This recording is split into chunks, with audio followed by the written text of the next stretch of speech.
now at the thinking of Descartes.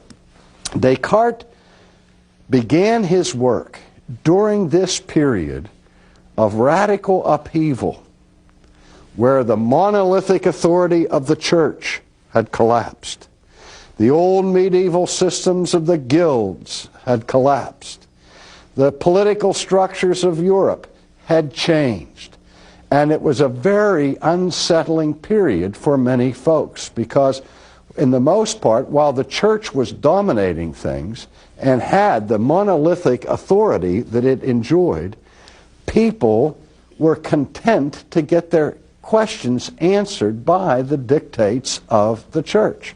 And so that the idea that the church had espoused, the fides implicitum,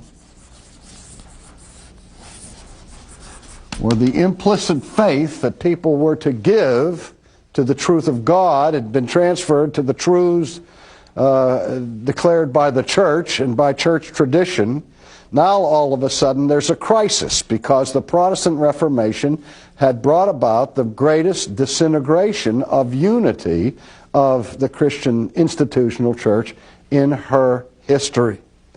And so the simple problem that people faced was that authorities that heretofore were united and agreed with each other were now in very serious and profound conflict.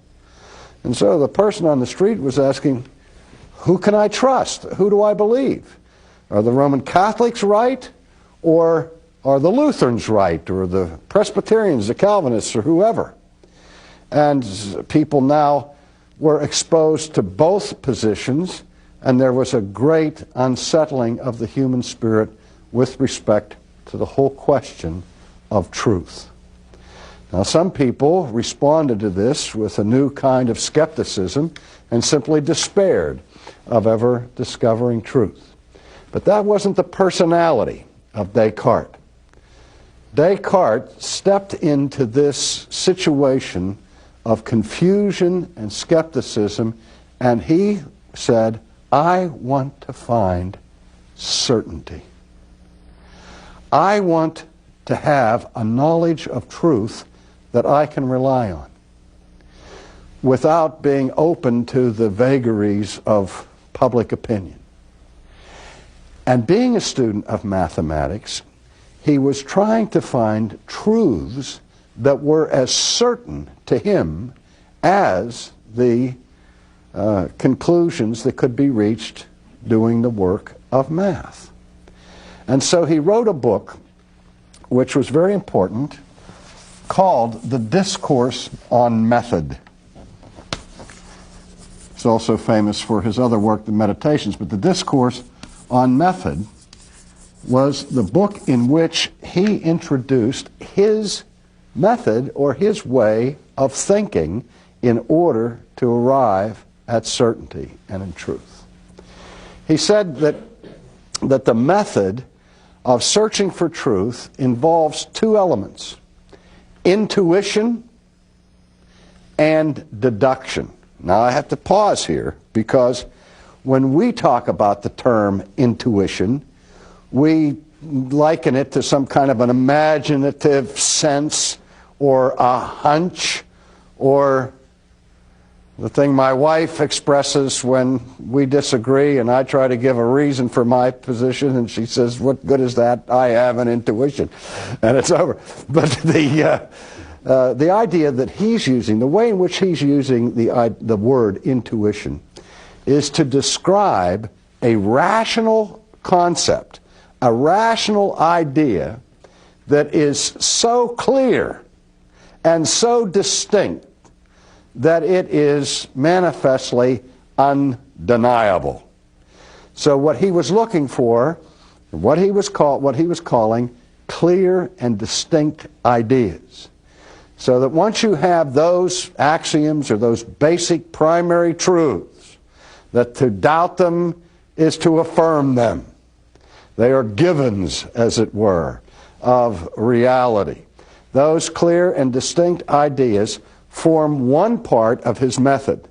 The second part of his method is the application of the principles of deduction.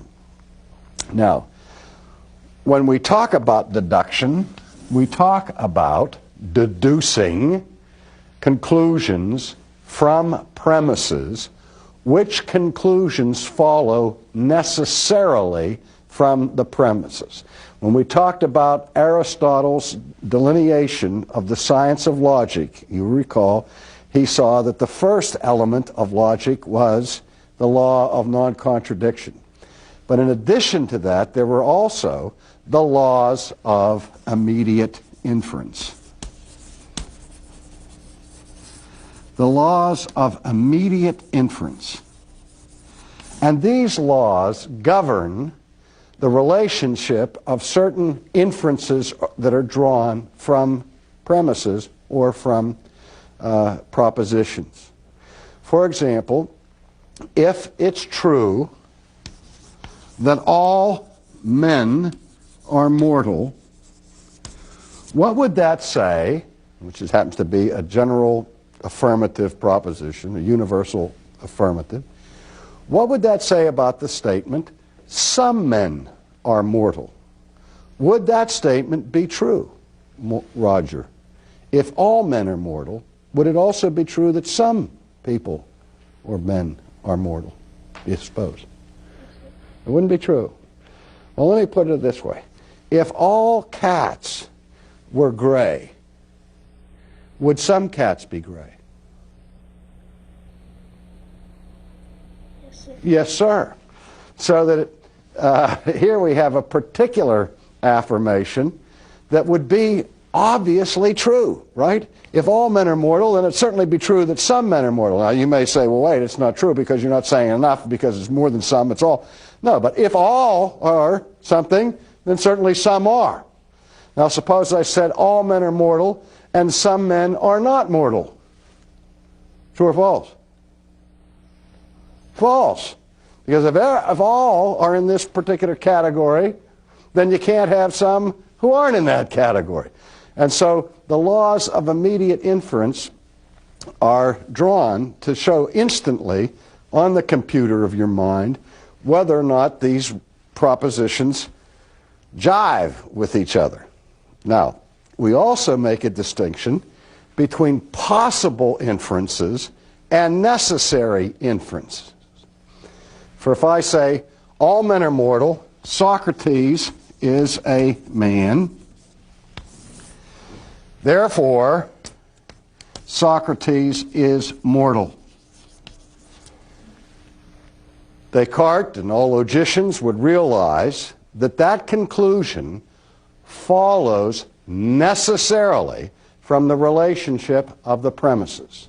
If all men are mortal, and Socrates belongs to the class of men, then we know for sure that Socrates is mortal.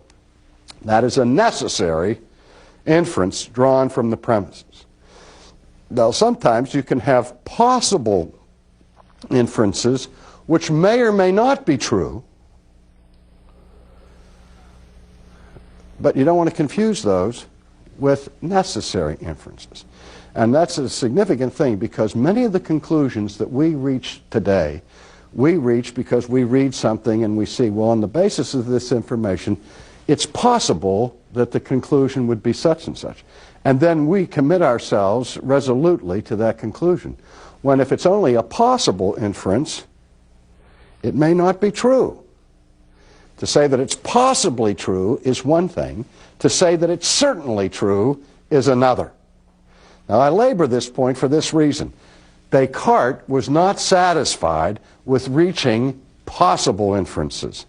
He wanted to construct a method of knowing that was based, first of all, on the clear and distinct ideas, those necessary truths, like the law of non-contradiction, and on the necessary inferences that could be made from those primary truths.